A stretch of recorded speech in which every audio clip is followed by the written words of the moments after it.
seeing to believing. Got a taste for blood and my tongue keeps bleeding from the words I spit. So sharp, so freezing, so cold. Behold, frostbite they feeling. I could tear you apart or I could go heal them. Don't believe in fate, don't believe in ceilings. I just need a taste and my mind starts peeling. I don't pace myself, I grind on kneeling. Got lust for change, I just love the feeling.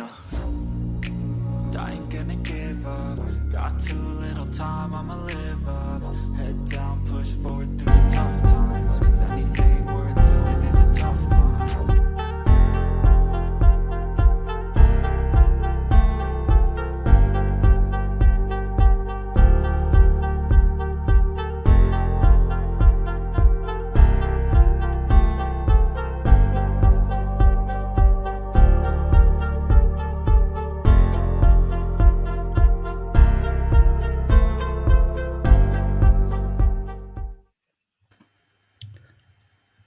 Well, you just thought that Tim Tebow was the only biological oddity roaming the Florida swamps. Well, today we're out to prove you wrong. I have Miss Marie Dumont, the founder of the Mid-Florida Bigfoot Research Group, and it can be found on Facebook, Instagram, and YouTube. All the links are already in the description because I'm looking at them. And as well as being a skunk ape and Bigfoot researcher, she was also a paranormal researcher for a few years, about 30 of them. Did I get that right? Yes. Mm-hmm. All right. Before we get started on this rabbit hole that almost began before I even hit the live button, we had to stop it. I'd invite everyone to head over to bobbydizzle.com. You can see it on your screen. I've got links to my Facebook group, links to my YouTube, my Instagram, my TikTok, and the actual Facebook as well. So head on over there and go to the Facebook group, like all my social medias, and we'll all be friends. And also share and subscribe. All right, Marie. I'm glad you're here. I've been waiting on this for a while. Yes. You got a real cool thumbnail, so that lends itself to a good conversation. Yes, thank you. Well, I was thinking all day about what I was going to say when this episode started. I came up with Tim Tebow. That's it, huh? It's the most Florida trolling thing I could think of. Mm-hmm. Yes. Anyway, so one aspect of your bio you sent me, and it said your group is a no-kill group. Mm-hmm. And obviously, are there any groups that are kill groups, like by any means necessary? Probably. I mean, there's shows on TV and stuff that, you know, Monster Hunter guys. Yeah, they have all their, guns and stuff. And even stuff I see on Facebook, there's some people are like, oh, I would kill one, blah, blah, blah, blah, blah. So, yeah, would you? Yeah. I hope not, but I mean, I think there's a reason there's not like Bigfoot's mounted everywhere. I think they're a little bit better than that, to be honest. Yeah, exactly. Like you were saying, you can't go out into the woods without experiencing some kind of woo. I think that has a lot to do with it. Yeah. Like they told, I think it was Highcheck, told my buddy Randy Bauer up in Minnesota about stop carrying rifles and you'll get a lot more activity because they can see it. Just maybe carry a revolver if you have to protect yourself from snakes or something. But hunters have had sightings too. Yeah. So, do they avoid guns? I don't know, because hunters have seen them. Mm-hmm. Oh, they definitely have. One of my favorite stories involves a hunter with a gun. Mm-hmm. Mike Bluler. He actually put it in his scope to watch it, and every time he looked at it, the thing would turn its head and like tell him to his mind, "Don't do it, don't do it." Oh wow! Wow. I said, "Does it ever bother you how close you came to solving the mystery?" Just you think about that. He goes, "They probably would have ripped me to shreds if I'd have done that." Yeah, I could never do that. Mm-mm. I never could. That would be no. Mostly calls everybody says how human they look. That's one of the things. Exactly. Like this guy on our screen right here. It's not what they look like. Yeah, where they they're making eye contact with you and they look kind of human. So, Look at this guy. You couldn't shoot him. He's got glasses, for God's sakes. He's a software developer. He's got two wives and a Prius. Yeah. Probably lives in Boca.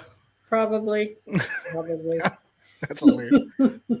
I got too much technology at my hands right here. Yes, you do. What's up, Anthony? How's it going? So what kind of sightings you ever had? Like, what's the best sighting you ever had down there in Florida or anywhere? What's your favorite Bigfoot story? Bigfoot story. Yeah, like your favorite Bigfoot experience. Your favorite. I know story wise. My personal experience. Mhm. Okay, so I have not had a sighting yet, but I had what got me really hooked on the Bigfoot subject was I was out in the Okala National Forest about 5 years ago. I was out there camping with some friends, and it was the coldest night of the year, like 1:30 in the morning. We were all sitting around a campfire, blah, blah, blah. But I was standing off to the side with a friend of mine and some other guy. And all of a sudden, we heard an incredible, loud, lengthy howl, vocalization. And it was like, oh my God, that's a freaking Bigfoot. Are you kidding me? I know they're in Ocala National Forest. People have seen them and stuff. So, but it was just amazing to actually hear it. And, it takes something large with incredible lung capacity to be able to make a howl like that for that long continuously. Some people, you would compare it to probably like a classic Bigfoot howl. If you've ever heard people talk about that, that's what it sounded like. And it was just one, and it was at 1:30 in the morning. So that was what got me hooked. And I was like, did it have like the energy behind it? Like you felt it like in your bones and made your shirt kind of tug? No, I didn't notice that. I was probably more in awe, shock and awe of listening to it. But I figured it was maybe like, I don't know, almost a half a mile away, maybe a half a mile away, maybe a little bit closer. I felt like it came from an area where there's a couple big ponds, like small lake, big ponds, which would make sense. But it's also my favorite research area in Ocala. So what was another really cool thing that happened, same place, was, okay, so remember COVID, right? Down here, all the forest departments, all the forests and everything closed. They closed everything, right? So when they opened the forest back up, like 3 months later, I was laid off because of COVID. So me and my friends are like, come on, we're going to Okala. We're going to go look around since no one's really been out there that much. I want to see what's been going on out there, right? So we drive over there, and the road we were driving on, a bear was just strolling down the middle of the road. It done got comfortable. Yeah, they got comfortable, right? So we then parked and we walked down my favorite trail, and the trail was clear. Most of the trails there are like sugar sand, very sandy. But I always love to walk down this trail because this trail I've always found some strange stuff. So, but at that time, the road was clear. There was nothing there. We just did our thing. So we went back a week later. All hell broke loose. That same trail went back on again. Now there were blockades. 5 freshly broken trees were laid one after the other across the trail, the path, the road. And smaller trees were bent over the road as well, the path, whatever you want to call it. And then a small, like pine tree or something, probably about 10 feet away from the freshly broken trees laid across the path, was bent over and pinned down underneath one of those fresh trees that was laid on the path. Yeah, that's deliberate. Yeah, definitely deliberate. And then before the trees, over on the left was an X, big X structure. So we definitely felt that something was saying, "Get the hell out," Definitely with the X out. with the X and 5 trees, one after the other, broken, laid across the path. They weren't there a week before. So that was very compelling. That was like, what happened in There wasn't any like bad storms between them. No, nothing.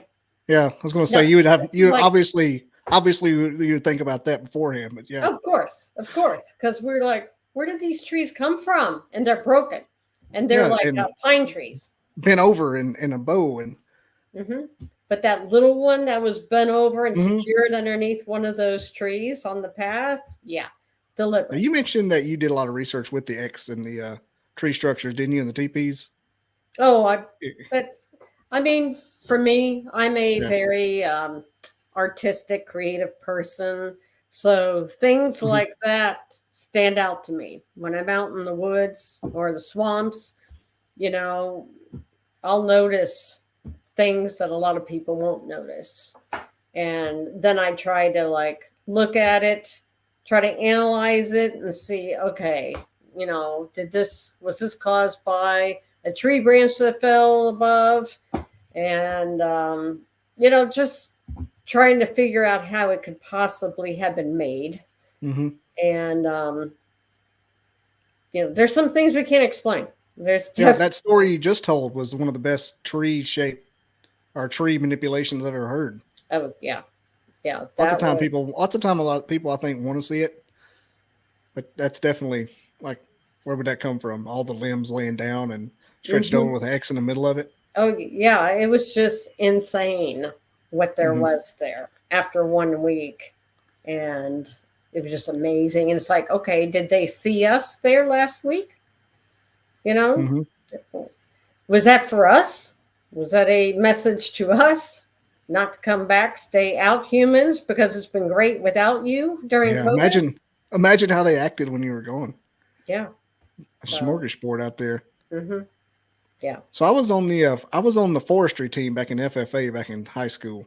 And so whenever I get some of these groups, they get 15,000 people on, and everybody posts pictures of every limb that's not on a tree. Right. And you got the Indian trees that are going sideways and up, and that happens because one lays on it.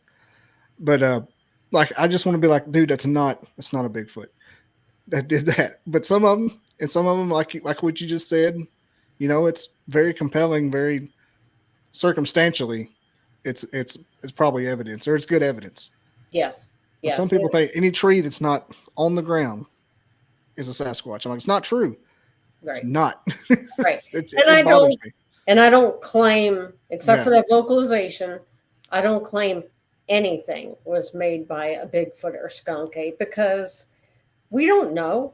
I didn't see what made these things. So I'm not going to sit there and say, oh, that was definitely a skunk ape or a Bigfoot. I'm never going to say that. But that vocalization, sorry, I think that was Bigfoot. Sure. I can't think of anything to make anything that long, like the woo. Just the crazy long howl at 1:30 in the morning. Especially in mid-Florida. Are you on the left, or not the left, but like the Gulf or the Atlantic side, or like in the middle? Gulf side. On the pretty side.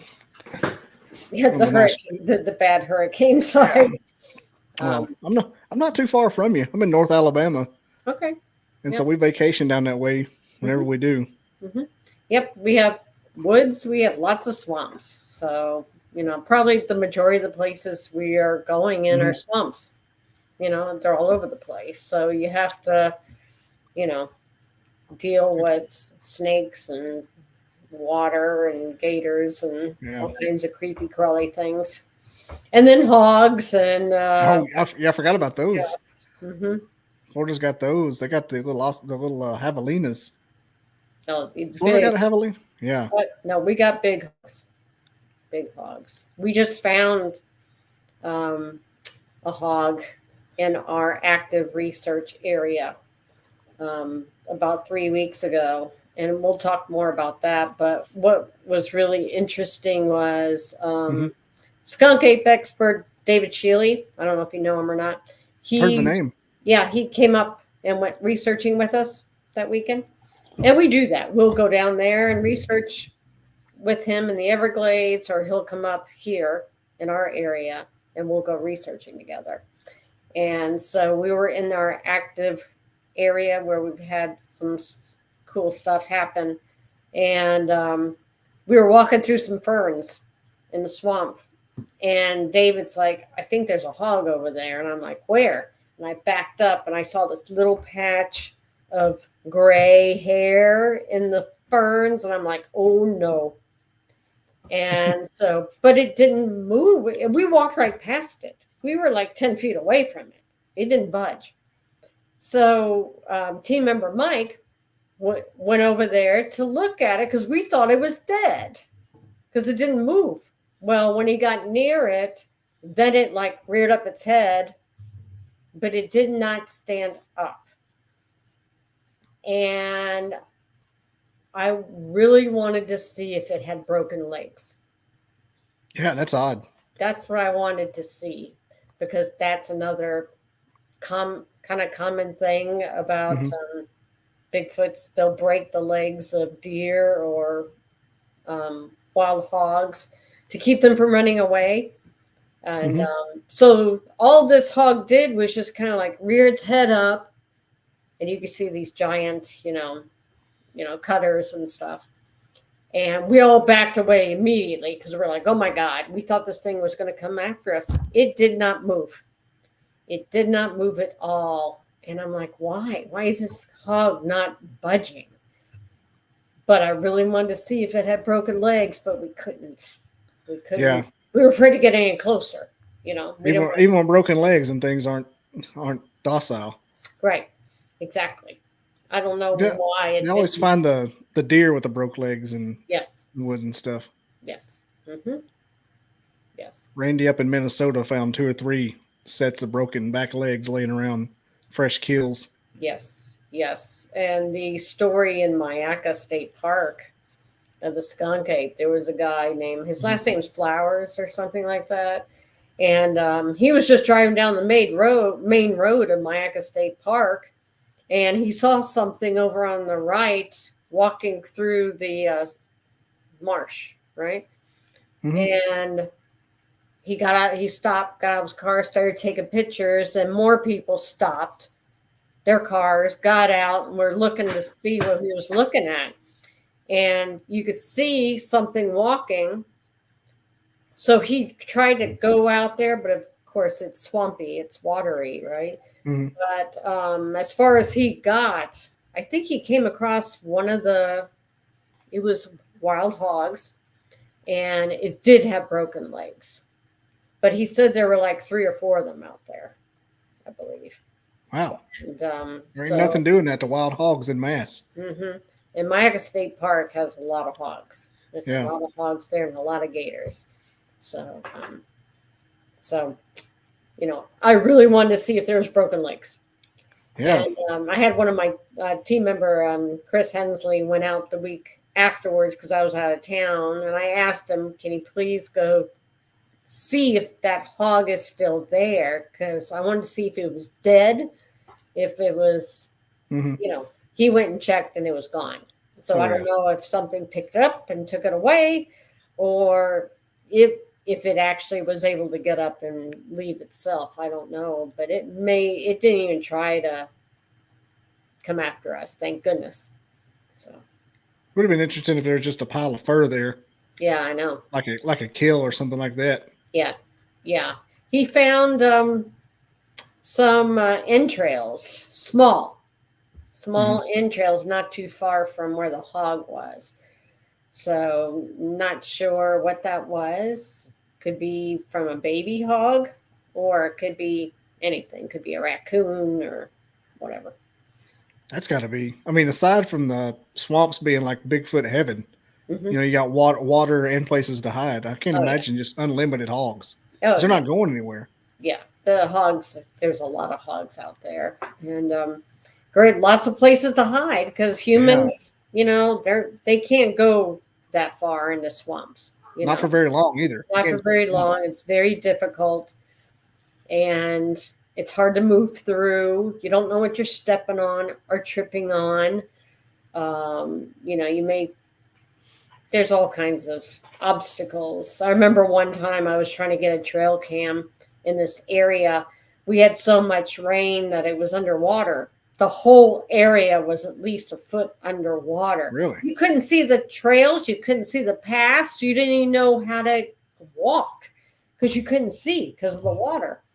And here I am trying to figure out how to get to my trail cam, and a snake comes swimming past me. I'm like, that's it. I'm not coming back out here for another 2 months. Hopefully it'll get dry enough so I can get my trail cam. You know, you're in Australia for a few minutes. Huh? You didn't know you're in Australia. Oh. Snake swims past you. Oh yeah, that's swamps for you. That's Florida. Yeah, of course that happens in Alabama with the cottonmouths, man. They're everywhere. Yeah, we've encountered those too. We've stepped on those. So yeah, that's I can't do that. That's what bothers me. That's why I always like to hunt deer, because it's always cold. Yeah, it's like 30 degrees. You don't have to worry about it. Mm-hmm. Yeah. Let me ask you this about being where you are in Florida. Mm-hmm. Is that near? And I just learned this was a thing 3 months ago, maybe, the wild non-native monkeys. Wild non-native monkeys. Yeah, have you ever heard of the little population of monkeys in Florida? I know there's a population outside of Okala at Silver Springs area. I guess that's where they used to film like Tarzan movies and stuff like that. They got loose from something. Monkeys. It's just crazy. Yeah. They had these monkeys, and I think they were on an island or something, but they didn't know they could swim. Yeah. So they escaped the island, so they're just kind of roaming around free. They're very aggressive, is what I've heard. Now, years ago, some monkeys were released. I can't remember what the story was, in the Green Swamp. So, or they escaped or something like that. And so they claim they got most of them, but don't know. They're still there. I was always wondered because I thought about the skunk ate right about the time I heard about that. Mm-hmm. Like, I wonder if there's any kind of like interaction between if they get out there at night, because they're roughly the same thing. That's exactly what I've been thinking too. Yeah, I'm glad you think that, because when you said Florida, that was that's on my list. I was writing down. You said it was 7:00. I was jotting down things that are on top of my head all day. Yeah, but you would think like if they're roughly they're related. I mean, yeah. Would they hang out together? Maybe. Maybe. I mean, you got Okala National Forest and Silver Springs are right next to each other. So there's Bigfoots in Okala. So do they go, occasionally and hang over there with the other monkeys, or I don't know. I've always heard that. Congo with the mountain gorillas and the gray gorillas, they hung out. And Bigfoot, I've heard they have relationships with coyotes and crows. And so if they have a relationship with a coyote and a crow, surely to goodness they have a relationship with an actual monkey. Yeah, I mean, I'm picturing one on their shoulder like Ace Ventura. It makes sense to me, but of course I don't know that for sure. But I've always wondered that. I've always wanted to go explore around that area just to see if there's a lot of sign of Bigfoots close to where those monkeys are located. I've always wanted to do that. I've never done it. So it's like Silver Springs then. That's what I've always heard. Yeah, definitely. That Bigfoot and a monkey. I wonder if they're teaching, like, if you go to the area, like if the little monkeys are throwing pebbles. People that come by and throwing pebbles instead of feces, they're throwing rocks, making hoot owl noises. Yeah, you don't know. They're mischievous. They're playful, so anything's possible. Leroy Nail, who said that I didn't know the barn owl thing was such a big consistency across the board with them making owl noises. And he said, yeah, but barn owls don't usually throw rocks. He goes, that's the difference. He goes, you usually don't get a basketball-sized rock thrown at you when the barn owl starts hooting. Wow. Yeah, I mean, they've been known to imitate barn owls. So, I mean, we've actually heard that ourselves. It's like you'll hear definite, barn owl calls hooting, and when they're fighting or they do this crazy sound that sounds like apes. And wah, wah, wah. But you'll hear a normal hoot or whatever, And then you'll hear something that just sounds off, like someone's trying to imitate an owl and they're not doing the best job. Mm-hmm. And so we've heard that a few times. We've definitely heard it. Again, we don't know what really made that sound, but we thought the same thing. We're like, we really believe that they'll mimic owls easily. Yep. Easily. I've heard the difference was, actual hoot owl goes whoo, whoo, whoo, whoo, and kind of trails down. But when a Sasquatch does a whoo, whoo, whoo, whoo, sounds like a monkey trying to do it. Or does a whoo, whoo, whoo. It does a long exhale thing at the There's end. none of that coo at the end. Whoo.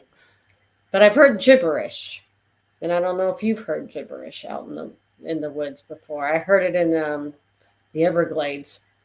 I was the Sierra sounds kind of thing, the samurai speak. Yeah, yeah, and it was way off in the distance, but it sounded like it was coming. I was down a trail, and doing an investigation, and it sounded like it was much further down the same trail that I was on. And I'm like, what the heck is that? It's just like, like two of them. Like two of them were fighting, talking, or something. So like the Sierra sound kind of thing. And I was like, wow. And there's not that many people out there in the Everglades. Mm-hmm. You're not going to have someone that far down. Certainly not an arguing Asian couple. In something that kind of sounds like Chinese or whatever, it's just crazy stuff. I mean, I would add that to your list of things you've experienced, right along with a howl. I mean, that's one of the. You never had like a rock thrown at you, like. Have not had a rock thrown. They don't seem to do that much, but are there rocks there? Wait a minute. No, we don't have that. I was going to say. I know it's a goofy thing to say, but we do not have that many rocks. Yeah, I mean it's not. I know roughly how your landscape is. I've been there, a dozen or so times. So there's no rocks. So very few, very few rocks. So one night, my team and I, we were in the green swamp in this area where we had some woo-woo stuff happen. And so we brought our chairs. It's like a little road intersection kind of place. So we put our chairs like in a circle, and each of us had thermal cameras or night vision, right? And so it's pitch black. We're sitting in our chair. We're facing different directions. And I forgot what I was going to say about this. Oh, yeah, sticks. So nothing really happened, so we thought. Later on, when we reviewed the video, you can see something flying across the screen, and it hits one of the team members' backpacks. You could hear it thunk, and then you could hear it hit the ground thunk. And we're like, oh my God, we didn't hear that. We didn't see that or anything. But think about what I just said. We had thermal cameras and night vision. The thing that was thrown at us was about 4 inches long, like a stick.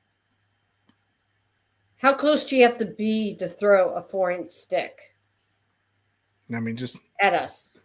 That's not very far because of the resistance. You have to be pretty close, right? Yeah, 20 feet. Nothing on thermal, nothing on night vision. So where did it come from? You're not arcing in a 4-inch stick. No. You're not throwing it 50 feet. You're maybe, 10 feet, 15 feet away? Yeah. Throwing a little 4-inch stick. Unless it just came in like a missile. Still, you can't be 100 yards away throwing a little tiny stick that weighs 1 ounce, 2 ounces, So can't explain that, but we got it. We got it on video. We got it. So, and I That think was I not- actually found the stick because Did at you? first we thought it was like a bone because it showed up as white on the camera. And but when I was looking in the area, I found this stick, and it was lighter in color than everything else that was around there. So I think I got the stick that was thrown at us. So I keep it with me. It's like my good luck charm. So it's Now right. around the campsites, I often hear that people get the like on thermal spider crawling on thermal around camp areas. I always hear about that. Yeah. A lot of tree peeking. Yeah. I've never seen that before. So I think that'd be utterly terrifying if you just see a thermal image of a Bigfoot spider crawling 15 foot from you. that would be pretty darn amazing. I can know? just picture it in my head. Of just But I could really see it happening down here because we have those palmetto bushes. The salt plenty of places to hide palmettos. down there. Oh yeah, they're all like usually about 4 feet to 6 feet tall, and they're just a mass of nothing but palmetto palms and stuff. So I could definitely see them spider crawling to be undetected. Because otherwise, if they stand up, you're going to see them over the palms. They could spider crawl for miles. Just Yeah, they could just do it. But I've never seen that. So, it's really the palmettos the way you're just I know how they look. It really kind of lends itself to them being able to clip in and out. Yeah. Kind of cloak around just to not be seen. Yes, exactly. Well, it's not really like dense forest down there. Right. Or- I mean, you have dense swamps. Yeah. Yeah. But Swamps. dense forests, not that much. We have pine trees and Up in the north part, there's some forest. Mm-hmm. Yes. Then there's the Jungle Cruise in Orlando. It's pretty dense.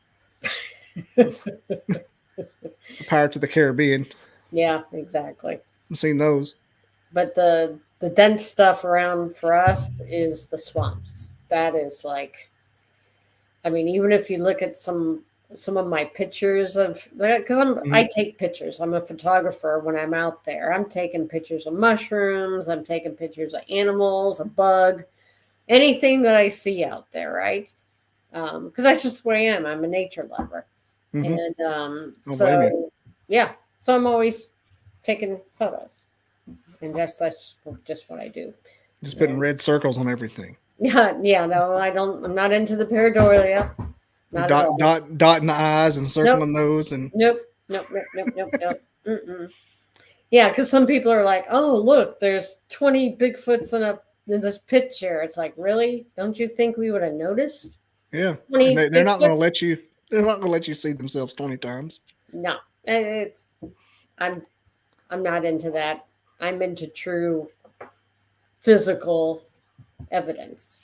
The only thing that makes my head hurt more than the tree structures that clearly aren't the evidence-wise clear tree structures are the pareidolia. Yeah. Like, no, man, that's not. That's first of all, you're zoomed in 97 times. Yeah, exactly, and that's not evidence. That's not evidence. If And iPhones have that zoom algorithm. in that much, and you're like looking around, and you find five Bigfoots in a picture. No, not at all. Sorry, there were not 5 Bigfoots out there when I took the picture or whatever. If there were, you'd have seen 5 Bigfoots. Yeah, Instead of no Bigfoots. Yeah. I remember somebody zoomed in on something that was on the ground, like a mass of leaves or whatever, and they zoomed in to those leaves and dark spots like shadows. Look, there's a face there. It's like, really? No. It's this big. Okay. So you're telling me a Bigfoot in that picture is this big? Let's be real. I think a lot of times people, more so anyone that's gotten real evidence, anybody that's ever gotten something actually real, they can't help but try to find other stuff. Like it becomes a freaking addiction. I never seen anything like it. Even people who I really respect send me stuff. I'm like, no, man, stop it. Yeah. They got Bigfoot on the brain and they want to see one so bad. I get it. So do I. But I'm not going to make up stuff. That's not. Yeah, it ruins it. It ruins it for everybody. That's not who I am. I'm not lying about anything. I'm not going to make up things and try to, say that something is a Bigfoot when, we don't know.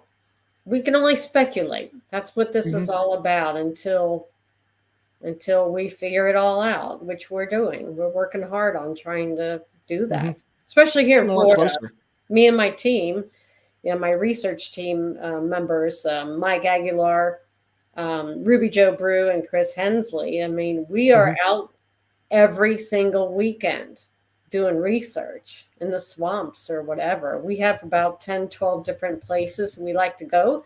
And we just kind of like rotate, monitor, see what's going on, see what's new. But we are out every single weekend doing research. So what's the most kind of evidence that you come up with, like that you would consider evidence and not just? The most would be team member Mike has a area that he found that is to us very active. We have found some of the most amazing stuff in this location, and it's just been incredible. Large footprints. Okay, so you have gotten footprints then. Oh yeah, yes, large footprints. Mike has casted them. We have an area that same spot. We do a little gifting, and I know some people don't like that. But in this area where you got something going on, we will do things. And one of the things they seem to like, which we shouldn't be giving them either, is Reese's peanut butter cups. They seem to always peanut butter. Yeah, they always seem to enjoy that. But so in this area, God, there's just so many things. That's a big area too. I'm looking at it on my other screen here. So, like very big area. There's a lot of stuff. So one thing is a teddy bear. We put out a teddy bear in this gifting location, and just for the heck of it, right? Just to see what it would do with a teddy bear, if anything. So we went back like a month or so later to check, and of course the teddy bear had fallen. That's fine. That's normal, right? But the tag on the teddy bear was ripped off. Ooh. And then ripped in half. Yeah, that's not a coyote. That's not a coyote. That's not a raccoon. So it just makes me wonder, did something pick this up and knew that this white tag wasn't normal, shouldn't be there, so it ripped it off, and then it ripped it in half and put it on the ground afterwards? Crazy stuff. Again, we don't know what did it. So that's just one thing.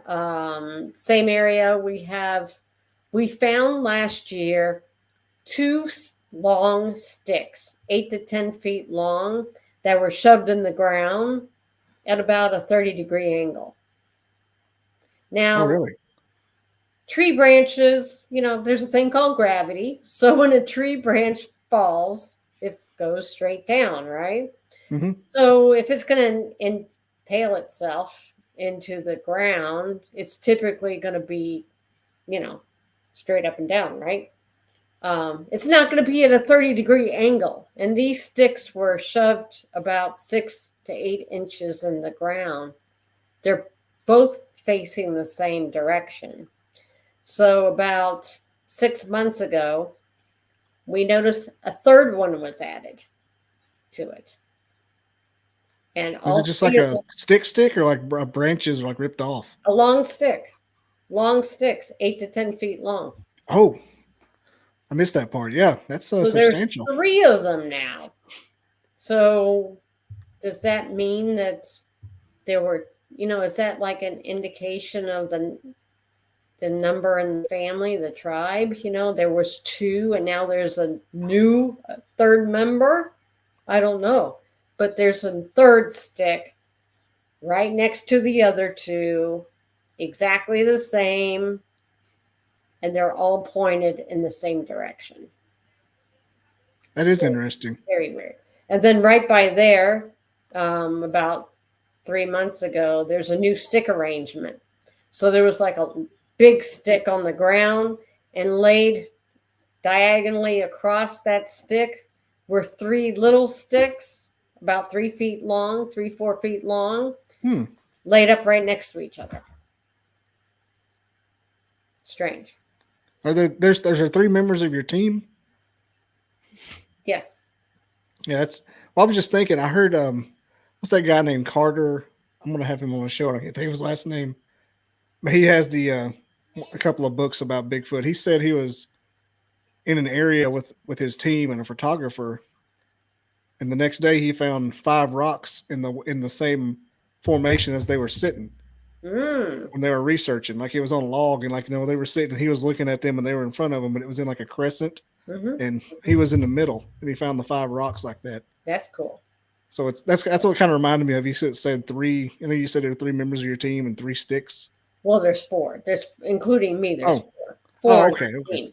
But I'm really wondering, because again, we have 3 long sticks shoved in the ground, and then that new arrangement had 3 sticks laid across the larger log. What else? We've had so many things happen there. It's just like absolute craziness. Okay, so right near that spot again is a chain link fence. Okay, now chain link fence is typically made out of like a galvanized steel or something like that. Well, there's a section of it where it was chain link fence and then 3 rows of barbed wire. So the part of the pole with the barbed wire was bent over, twisted and bent in half, perfectly in half. There's 3 posts that are like that. The fence has been pressed down, and there's a new game trail there. Very weird. Wasn't a pig. Nope. A pig would do it underneath it. Nope.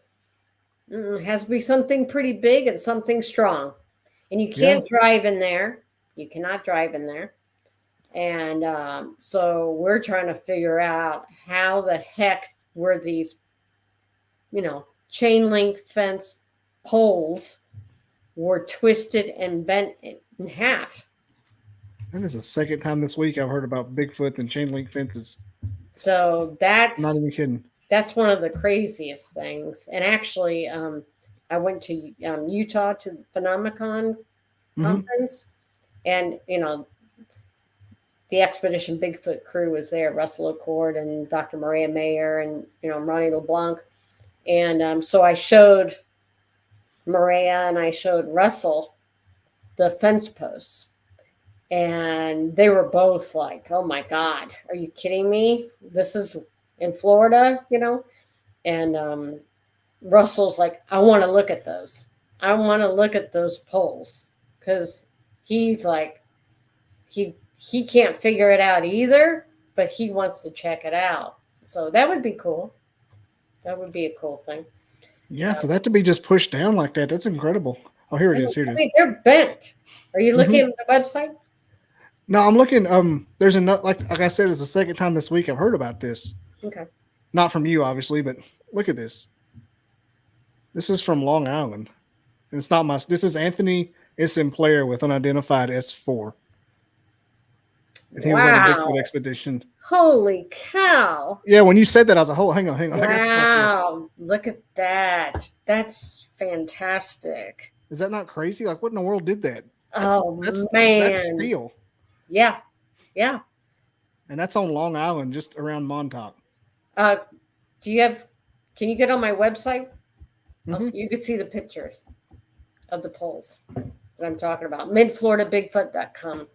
All right. Yeah, I won't bother everybody to watch me scroll. I've learned my lesson. People have told me the show starts sucking when I start looking at stuff on the internet. Yeah, midfloridabigfoot.com. Look at the research gallery, and you'll see the 2 fence posts in the pictures somewhere.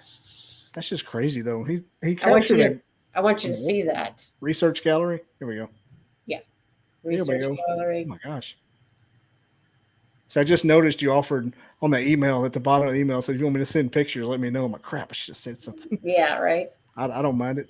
Honestly, I'd rather talk for the most part. So you see the picture of the stick too, but do you see the fence posts? There's 2 pictures. Let me share it. Posts. You see it? And you can stop me. Okay.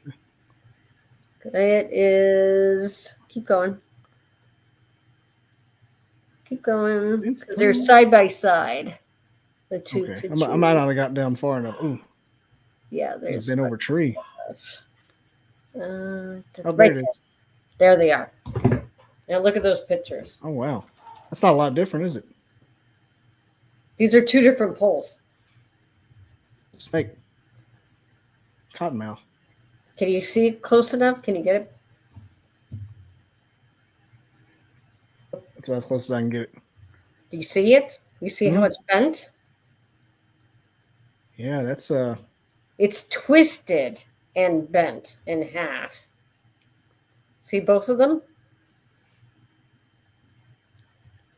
And then the pole across the top is bent down. There's no big tree that fell on any of this.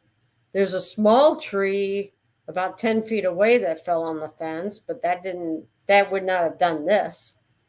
Like I said, this fence is now pressed down, and now there's a game trail. It's kind of like the barbed wire was annoying to them, so they just bent it out of the way. One of them scratched it and said, "To hell with this." Yeah, but see how they're both. These are 2 different poles. They're twisted, bent in half, and there was actually a third one, also. Something big laid on that, or pushed it down. Yes. If there's no dead tree there, then that's the kind of thing we find all the time around doing this stuff, and it's like, man, what is it? Yeah. So again, this is not too far from it's pretty close to our gifting area as well. So we just have a lot of stuff going on. And like I said, we just constantly monitor it just to see what's new. I put out a couple game trails, right? And I originally put them around the gifting area. And of course, nothing happened. The activity kind of died when we had the trail cams there. So then I moved the trail cams to the corners of the property, about 100 yards from each other. And so, because I want to see who's walking back there. I want to see how many humans, I want to see if that's a possibility, right? And so when I moved them out to the corners of the property, I got 2 sets of people in about a 3-month period, right? One was a mother with her daughter walking their dog. I guess they decided to take a hike, right? Mm-hmm. The other set were 2 sheriff officers with a canine dog coming out from our research area. And I'm like, what the heck are they doing? Did the mother and daughter ever come back out? Well, they just walked. I don't know. Oh, I was like, well, maybe uncovered a missing persons case. No. I mean, this isn't too far from houses. I doubt it's missing. Yeah. But I'm just what I do think, though, I would not be surprised is if some of those houses in the area, if they've been reporting hearing screams or howls, they probably would call the sheriff department and say, hey, can you come out here? I think there's somebody in the woods behind us, blah, blah, blah, blah. So that, I think, is what they were doing.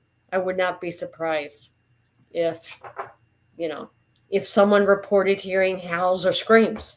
Mm-hmm. Imagine if you're just in your house in a new neighborhood down there and you hear a Bigfoot scream. Yeah, exactly. You think somebody's dying. Somebody's getting killed out there or something. It's like, what is that? Call the cops. Come out and check it out.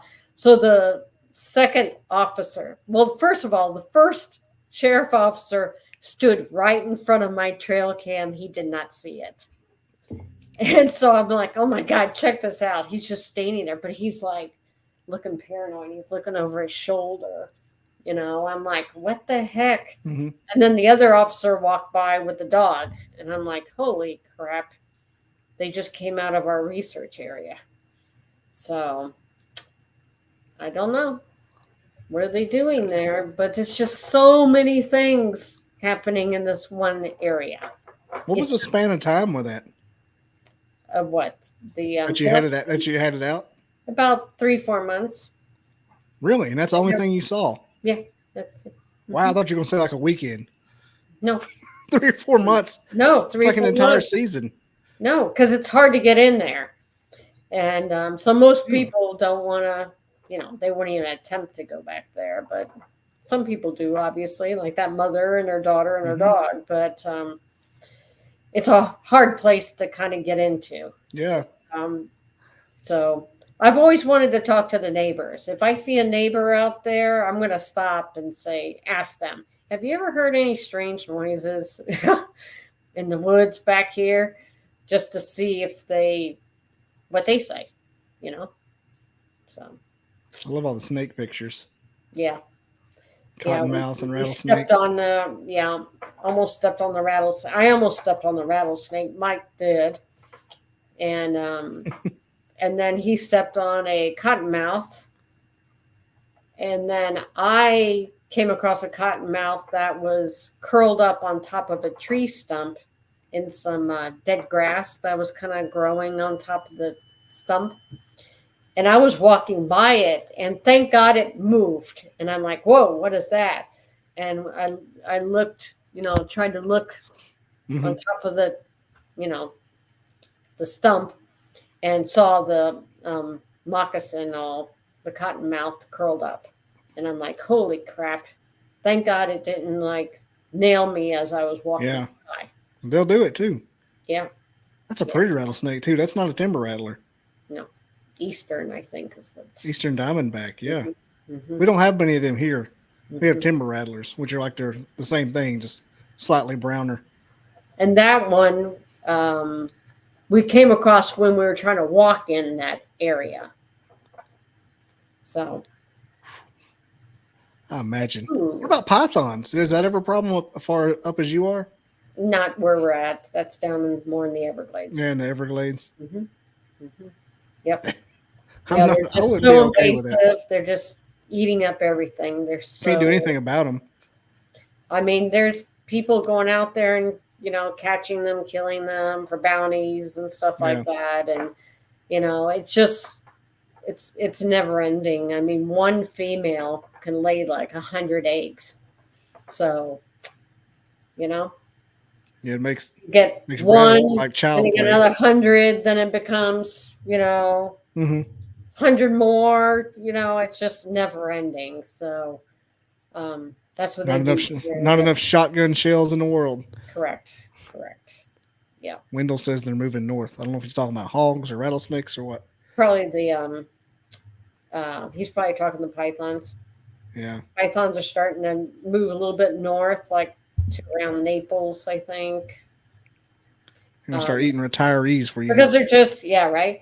But there's so many of them, and actually, like I said, they're eating up a lot of the wildlife in the Everglades. The Everglades doesn't have nearly the wildlife that it used to.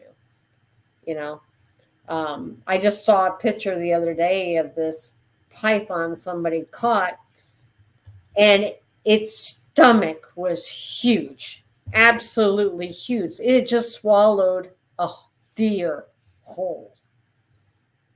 That's how. Oh yeah, look like a body bag almost. Oh, it's just crazy, absolutely crazy that it would just swallow a deer whole, no problem. I'm wondering if there's a scenario in if humans didn't exist or have boats, if there's a scenario where they would get here by themselves. I don't know. Well, the story I heard is that they really Miami, you've got imports going on, right? Mhm. So that's where a lot of the exotic pets and reptiles and stuff, they come in to the United States from Miami, a lot of it. And one of the big bad hurricanes destroyed a facility that had snakes and stuff, and it blew all the snakes into the Everglades. And so that's how they got there. Mhm. And then they've just taken over. They're just taking over. It wouldn't shock me if they came in on like a shipping container by accident. Sure. Because my grandparents ran a greenhouse for most of my life, and their their yearly vacation was going down to Florida and picking up mums. Really? They would take a big trailer and like a Chevy truck, and they'd fill it with mums. You know how it's like the fall flower everybody puts next to their pumpkin. Yeah. And when they came back, and they did that a few years, and now all on their property only, it's just this weird population of anoles. Ah, okay. So they were in the flowers. Yep. She goes, and my mama was like, we never had those till we started getting mums. And I remember when I was little, I'd catch them. I'd have terrariums all over the place with anoles in them. Yeah, definitely. We find them every summer when it gets hot. Yeah. Even my front door wreath has got them in there. They'll make nests and they'll hatch eggs and stuff. They're in my fun door wreath. Yeah. They're fun little lizards. Yeah. They call them chameleons in a pet shop. Yeah. They used to sell them in the Boy Scout magazine as chameleons. Oh, really? Okay. Yeah, because when they change brown, they'll get brown then they'll get green again. Yeah, you don't usually see the green ones when they're green that often. Every once in a while, you'll come across one, but they're typically brown all the time. Around here, at her house, they're always like neon green. And I reach up and snatch them, throw them at somebody. I was like, they can't hurt you. They're just like, half the time you end up accidentally injured them. You feel bad. I used to catch them in box turtles growing up all the time. Now, what about getting close to an hour? I don't want to keep you too much longer because it's Florida. You want to go party. Yeah, party. Party and go to bed, right? Yes, that's my code word for it's getting an hour. I'm sleepy and the coffee's out. So it's time to take my melatonin and my hot tea. Yes. But what is the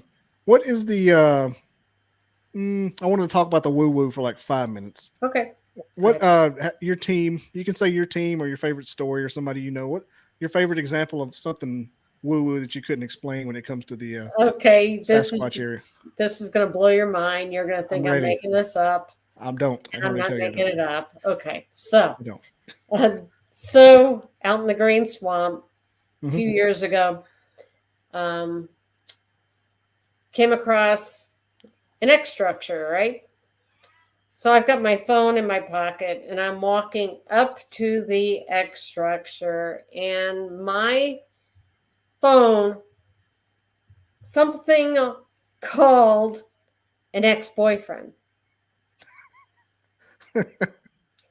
Now I'm standing in front of a X structure.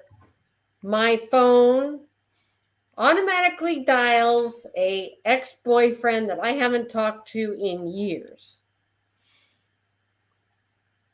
He's like, you called me. And I'm like, no, I didn't. He's like, yes, you did. And I'm like, no, I didn't.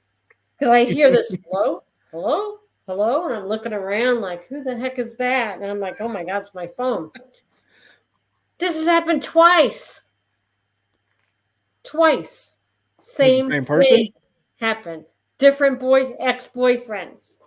But it was another X structure. 2 X structures, 2 different ex-boyfriends my phone called. Something called them. That trickery that I hear about sometimes is crazy. That's like craziness. Absolutely. You never had them like get you lost or anything, mess with you mentally? I've gotten lost myself. I don't know if you don't need any help. No. We've heard we've captured like EVP's voices on audio. Like one actually said my name. It would like finish a sentence for me. I don't hear it at the time it's happening. It's when you listen to the recording later and you're like, holy crap, it finished my sentence for me. Or it said my name, or This is whatever. while you were Bigfoot researching. Yeah, this is Bigfoot. Okay. This is So we're not talking about your paranormal days. This is no, we're in the green the swamp. We're in the green swamp. And you know how, and one of them was in the Everglades. Mm-hmm. It said That's deer crazy. call. One of the team members was rummaging through his bag, getting his deer call, but he didn't say that. And you hear an EVP that says deer call. It's like, wow, what is that? I've had my phone automatically turn on weather.com videos. I never look at weather.com. How did it unlock my phone with a password, go to the internet, search for weather.com, and then pick a video to play?